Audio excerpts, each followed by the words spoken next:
ఆర్యన్ ఆర్యన్ అని కొత్త Tamil dubbing cinema. Vishnu Vishal hero. October 31న తమిళనాడు థియేటర్స్ రిలీజ్ అయింది. మనకు ఒక వారం తర్వాత నవంబర్ 7న తెలుగులో రిలీజ్ అయింది. ఇప్పుడు నవంబర్ 28 నుంచి నెట్ఫ్లిక్స్లో స్ట్రీమ్ అవుతుంది. తెలుగు, తమిళ్ అండ్ హిందీ భాషల్లో, మిగతా సౌత్ ఇండియన్ భాషల్లో కూడా. నేను అప్పుడు థియేటర్లో వచ్చినప్పుడు చూడలేదు, అప్పుడు చాలా సినిమాలు ఉండేసరికి ఈ సినిమా మిస్ అయింది. ఇక ఓటీటీకి వచ్చేసరికి చూశాను, నెట్ఫ్లిక్స్లోనే కదా అని, తెలుగులో కూడా డబ్బింగ్ బాగుంది కదా అని చూశాను. విష్ణు విశాల్వి ఇంతకుముందు నేను ఒక సినిమా చూస్తాను, ఏదో కుస్తీ పోటీ అదొక సినిమా వచ్చింది. బట్ అతని సినిమాలు కొన్ని తెలుగులో రీమేక్ అయ్యాయి. లైక్ రాక్షసుడు మనకు తెలుగులో తమిళ్ అతను చేశాడు. సో ఈ సినిమా చూస్తే అంటే థ్రిల్లర్, ఇది పక్కా థ్రిల్లరు. నేను చాలా థ్రిల్లర్లు చూశాను కానీ ఇటువంటి థ్రిల్లర్ అయితే చూడలేదు అసలు. ప్లాట్ మొదటి 15 నిమిషాల్లోనే హుక్ అయిపోతాం. అసలు ఏంట్రా బాబు, అసలు సినిమా ఏంటి, కాన్సెప్ట్ ఏంటి, అసలు ఎలా చూపెడతారని టెన్షన్ వచ్చేసింది అసలు. మెయిన్గా మొదటి 15 నిమిషాల్లో సెల్వరాఘవన్, మన ధనుష్ వాళ్ళ అన్న డైరెక్టర్, అతను ఈ మధ్య యాక్టింగ్ కూడా చేస్తున్నాడు. అతనే మెయిన్ సినిమాకు. అతను ప్లస్ అతనితో పాటు ఆ సీన్స్లో మనకు శ్రద్ధా శ్రీనాథ్ ఉంది. శ్రద్ధా శ్రీనాథ్ ఏం లేదు సినిమాలో, ఊరికే ఉంది అంతే. బట్ సెల్వరాఘవన్ ఏదైతే ప్లాట్ పెట్టాడో అసలు ఆ థ్రిల్లింగ్, ఎంత థ్రిల్లింగ్ ఉంది అసలు, ఎలా పాసిబుల్ ఇది అనిపిస్తుంది అసలు. సరే, ఆ 15 నిమిషాల తర్వాత అప్పుడు ప్రాబ్లం ఉంది కాబట్టి, మామూలుగా థ్రిల్లర్లో ఏముంటుందో కదా, మర్డర్లు జరుగుతాయి, ఎవరో కనుక్కోవాలి, లేదా సీరియల్ కిల్లింగ్స్ జరుగుతుంటే ఎవరో కనుక్కోవాలి, ఇవే రెగ్యులర్గా ఉండేది మనకి. బట్ ఈ సినిమాలో మనకి మొదట్లోనే మనకు అక్కడున్న పోలీసులకు అందరికీ తెలుసు ఎవరు చేస్తున్నారు అనేసి, కానీ పట్టుకోలేరు.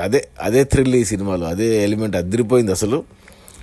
అప్పుడు హీరో మామూలే కదా, అక్కడ రొటీన్గా పెట్టుకున్నారు. ఏంటి ప్రాబ్లం అంతా ఎస్టాబ్లిష్ చేశాక, మనకి ఇప్పుడు ప్రాబ్లం అయింది, మనకి దీన్ని సాల్వ్ చేసే హీరో కావాలి అంటే మన హీరోని చూపించడం అనమాట. హీరోతో ఒక ఫైట్ చూపించి, ఆ హీరోకి ఒక లవ్ స్టోరీ పెట్టుకొని, అదంతా అసలు అనవసరం అనిపించింది. బాగున్నాయి ఆ సీన్లు కూడా, కానీ నాకు ఈ మెయిన్ది చూడాలి, సెల్వరాఘవన్ స్టోరీ కావాలి నాకు. సరే, ఒక 5-10 నిమిషాల తర్వాత మళ్ళీ బ్యాక్ టు దీనికి వచ్చేసారు. అక్కడి నుంచి ఇంటర్వెల్ దాకా సినిమా ఎక్కడ డీవియేషన్ తీసుకోకుండా ఈ సెల్వరాఘవన్ స్టోరీనే నడిచింది. అసలు ఒకదాని తర్వాత ఒకటి అందరూ చూస్తూ ఉండిపోవాల్సిందే. మనం కానీ సినిమాలో చేసిన పోలీస్ క్యారెక్టర్లు కానీ ఎవరేం చేయలేని పరిస్థితి అసలు. ఎంత పకడ్బందీగా, ఎంత లాజికల్గా రాసుకున్నారు అంటే, ఏమంటే కొంచెము అంటే ఎక్కువగా టెక్నికల్ పదాలు టెక్నికల్గా ఎక్కువ వాడినట్టు చూపించారు. కన్వీనియన్స్ అనుకోవాలి, ఎందుకంటే ప్రజెంట్ టైంలోనే జరుగుతుంది. ఇదేదో 80s 90s కాలం కాదు, 2025లోనే జరుగుతున్నట్టు చూపించారు సినిమాని. కానీ చాలా థ్రిల్లింగ్గా భలే వెళ్ళింది ఫస్ట్ హాఫ్ మాత్రం. ఏమంటే ఒకటి మైనస్ నేను చెప్పినట్టు, అంటే మెయిన్ కథకి 2 ఉపకథలు పెట్టుకున్నారు. ఒకటి హీరో అండ్ హీరోయిన్ స్టోరీ, అది అవసరం లేదు. నేను ఏమన్నా క్లైమాక్స్లో ఏమన్నా ఈ మెయిన్ స్టోరీ కలుస్తుందేమో అనుకున్నాను, కానీ ఏం కలవలేదు కాబట్టి అది అవసరం లేదు. ఇంకొక చిన్న విలన్, గల్లీ విలన్స్తో హీరోకి చిన్న గొడవలు పెట్టుకున్నారు, ఫైట్లు, వాళ్ళు చేయడము, ఇవన్నీ కూడా ఏమన్నా మెయిన్ కథకి లింక్ అవుతుందేమో అనుకున్నాను, కానీ అవి కూడా లింక్ కాలేదు. కేవలం లెంత్ కోసమే యాడ్ చేసుకున్నారు. ఆ 2 ఎపిసోడ్ అంటే 2 ఉపకథలు తీసేసినా సినిమాకి వచ్చే నష్టమేం లేదు. ఒక 15 నిమిషాలు లెంత్ తగ్గుతుంది, ఇంకా 2 గంటల్లోనే సినిమా అయిపోతుంది. ఇంకా క్రిస్పీగా పకడ్బందీగా ఉండేది.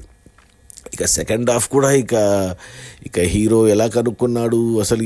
మనకి ఇలాంటి థ్రిల్లర్స్లో ఏముంటుంది, ఫస్ట్ అంతా చూపిస్తారు, తర్వాత పోలీసులు కనుక్కుంటారు, ఆ తర్వాత ఎందుకు చేస్తున్నాడు అనే ఫ్లాష్ బ్యాక్లు ఇవన్నీ ఉంటాయి కదా. అలా ఏమీ లేదు ఫార్మాట్. నేను కూడా చూస్తున్నాను, ఎందుకు చేస్తున్నాడు అనే క్వశ్చన్ మనకు ఉంటుంది, ఇన్వెస్టిగేట్ చేస్తున్న హీరోకు ఉంటుంది. అది చెప్తారేమో అనుకున్నాను, కానీ చెప్పలేదు అసలు. అది ఎటువంటి ఫ్లాష్ బ్యాక్లు ఏం పెట్టుకోలేదు. సెకండ్ హాఫ్ కూడా అలాగే వెళ్ళింది. క్లైమాక్స్లో అంటే 2 గంటల తర్వాత కథ అయిపోయింది, సినిమా అయిపోయింది, మనకు ఒక కొలిక్ వచ్చింది. కానీ ఎందుకు చేశాడు అనేది లాస్ట్ 15 నిమిషాల్లో అంటే ఫ్లాష్ బ్యాక్ లాగా కాకుండా అతడు చేసిన పనుల ద్వారా ఒక అంచనాకి రావచ్చు అంతే, ఎందుకు చేసి ఉండొచ్చు అనేసి వాళ్ళ మిగతా క్యారెక్టర్స్తో ఎక్స్ప్లెనేషన్ అనమాట అంతే. అసలు డిఫరెంట్గా నిజంగా విష్ణు విశాలు చాలా మంచి సినిమాలు చేస్తాడు అతను, తమిళ్లో ఎస్పెషల్లీ. ఈ సినిమా కూడా బాగా చేశాడు, బాగుంది. తెలుగులో కూడా డబ్బింగ్ చాలా బాగుంది.